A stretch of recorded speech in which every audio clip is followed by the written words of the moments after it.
चलना सीखे थे ने तो एकदम नहीं चले थे। आप हम जन्मे थे ने तो कई बार फिसले थे, कई बार गिरे थे, फिसलते गिरते गिरते फिसलते अब दौड़ने भी लग गए, है ना।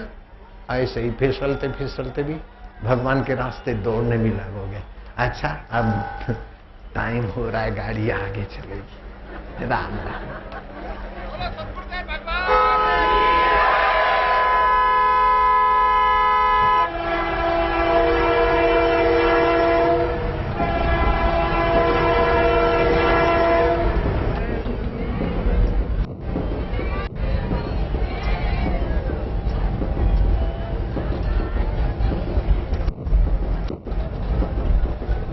ठीक ठाक हो?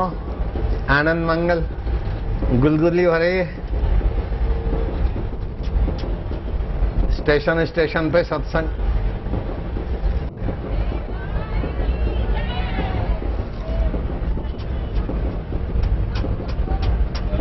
रोके, ए गाड़ी रोको, गाड़ी रोको, हाय हाय, गाड़ी रोको, गाड़ी रोको, हाय हाय। घर की गाड़ी है, गुरु की गाड़ी ऐसी होती है। नारायण हरि, हरि ओम हरि, हरि ओम हरि। ये ग्रीष्म ऋतु कही जाती। ग्रीष्म ऋतु में शास्त्र ने कहा कि अति परिश्रम न करें, भारी भोजन न करें, अति जागरण न करें और अति व्यायाम न करें, और पति पत्नी का संसारी व्यवहार ग्रीष्म ऋतु में बहुत कमजोर कर देता है। और दही का सेवन न करें। दही मत कर लस्सी बना लें, उसका मक्खन खा लें, लस्सी पी लें, सीधी दही न खाएं, उससे बहुत सारी हानियां होती है। तो ये इस स्टेशन पर ये नई बात आ गई। जब आगे की स्टेशन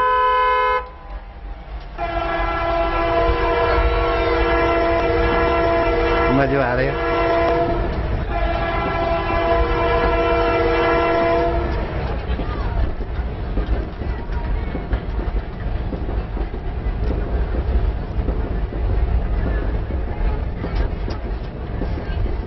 गाड़ी रोको।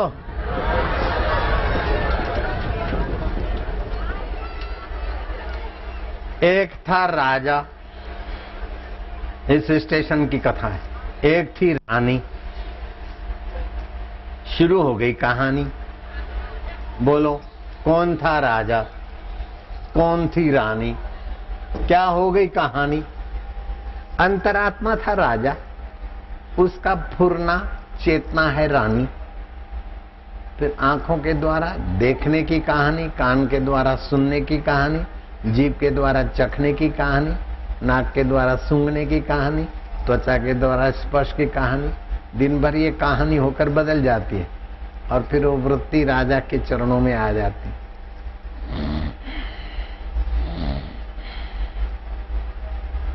रात्रि को दिन भर की कहानी चल, फिर दूसरे दिन नई कहानी। ये जगत कहानी है, इसको सच्चा मत मानो। बचपन कहानी हो गया, जुआनी भी कहानी हो रही है, कल का दिन आज कहानी नहीं हो गया क्या? तो ऐसे जीवन एक कहानी है, लेकिन उसको जानने वाला जीवन दाता हमारा आत्मदेव है, उसको जानने वाली वृत्ति उसी की रानी है। चलो भैया आगे की स्टेशन भाई देते हो भाई।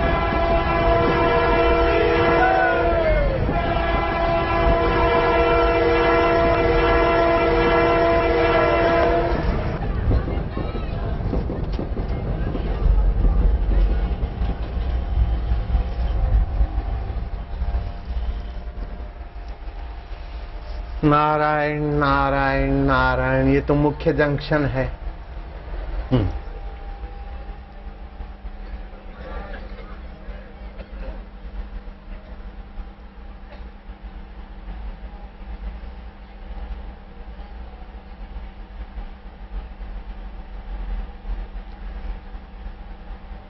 इस जंक्शन की कथा नई है। संसार में तो सफलता विफलता होती है, लाभ हानि होती है, हाँ? लेकिन भगवत प्राप्ति में विफलता का सवाल ही नहीं है, हानि का सवाल ही नहीं है।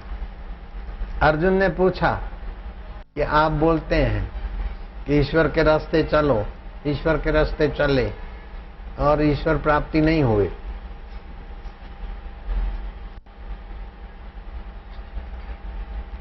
और मृत्यु आकर जीव को ले गई, तो उसका जीवन ऐसा तो नहीं हुआ कि न संसार का भोग मिला न ईश्वर मिला। भगवान कहते हैं कि जो एक बार ईश्वर के रास्ते चलता है, न कश्चित दुर्गति तात गच्छति, उसकी कभी दुर्गति नहीं होती। ईश्वर के रास्ते चला है, ईश्वर नहीं मिले, वो मर गया, तो स्वर्गलोक की रुचि होगी तो स्वर्ग में विश्रांति मिलेगी। और लोग यज्ञ करते, तप करते, उनका तप का खर्चा तप खर्च होकर स्वर्ग में रहते हैं। लेकिन ईश्वर के रास्ते जब गया है तो उसको तप खर्चा नहीं होता। जैसे हम स्विट्जरलैंड गए, जर्मनी गए, कई देशों में गए, बीच में हमारे को जहाज बदलना था तो 2-4-6 घंटे वहां रुकना पड़ा, तो हमारे रहने की, खाने की सारी व्यवस्था एयरलाइन वाले ने की। ऐसे ही हमें तो ईश्वर चाहिए, लेकिन हमारा शरीर साथ नहीं दिया, मर गए, तो फिर ये सारी व्यवस्था उस स्वर्ग वालों के जिम्मे है। अगर ज्यादा आपकी तपस्या है तो ब्रह्मलोक के जिम्मे है, आपकी तपस्या खर्च नहीं होगी।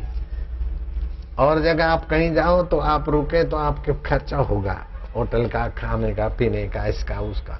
लेकिन ईश्वर प्राप्ति के लिए चल पड़ते और ईश्वर नहीं मिले तो स्वर्ग और ब्रह्मलोक में आप रुके हैं तो आपकी तपस्या नाश नहीं होती। एतदि दुर्लभम मनुष्य लोक के, ये जन्म अगर दिखता है तो बहुत दुर्लभ है, क्योंकि यात्रा करके ईश्वर प्राप्ति नहीं हुई, स्वर्ग आदि में गया, फिर शुचि नाम श्रीमताम गेहे योग भ्रष्टो भी जायते है।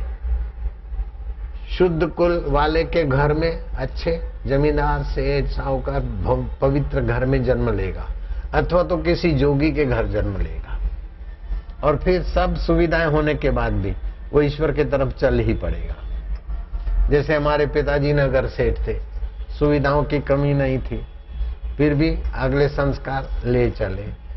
बुद्ध नगर सेठ से भी बड़े थे, सिद्धार्थ, और सारी सुविधाएं थी। राहुल नाम का बेटा जन्मा है, यशोधरा नाम की पत्नी है, लेकिन सिद्धार्थ को न पत्नी का प्रेम रोक सका, न बेटे की ममता रोक सकी, न राज की विलासिता रोक सकी। चल पड़े तो चल पड़े, भगवान बुद्ध बन गए। अगले जन्म के संस्कार। जब लौट के अपने नगर में आए तो भिक्षा पात्र लेकर कहीं खड़े थे, पिताजी गुजरे, उन्होंने कहा ये क्या करता है? आखिर मैं तेरा बाप हूं, अभी भी तुझे माफ करूंगा, तू घर छोड़ के गया मेरे राज्य में और तू भीख मांग कर रहे, तेरा बाप राजा और अभी तू उत्तराधिकारी, भिक्षा क्यों मांगता है? सारा राज्य और सारा वैभव तेरा है, चल अपना संभाल। बोले नहीं, वो आप ही का है। बोले नहीं, तुम मेरे बेटे हो। बोले नहीं नहीं, मैं तो आपके शरीर से गुजरा हूं, वास्तव में मैं तो भिक्षुक हूं, तो मांग के खा लूंगा, अपना काम बना लूंगा। ऐसे ही आप काम करके खा लो और अपना काम बना लो। ये चाहिए, वो चाहिए, वो चाहिए, चाह में मत पड़ो। तो एक होती है चाह, दूसरी होती है आवश्यकता। तो चाह का अंत नहीं, आवश्यकता आराम से पूरी हो जाती है। तीसरी होती है जिज्ञासा। जिज्ञासा दब जाती है गंदे सोबत से, लेकिन अंदर में फिर भी प्यास बनी रहती है, और जिज्ञासा की पूर्ति हो गई तो आपको नित्य नवीन रस, नित्य आनंद, नित्य ज्ञान, नित्य परमात्मा की प्राप्ति का एहसास होगा। सो साहिब सद सदा हजूरे, अंधा जानत त्वाको दूरे। वो थे न मुझसे दूर, न मैं उनसे दूर था, आता न था नजर तो नजर का कसूर था। ये जंक्शन पर नई कथा है। हाँ हाँ बताओ।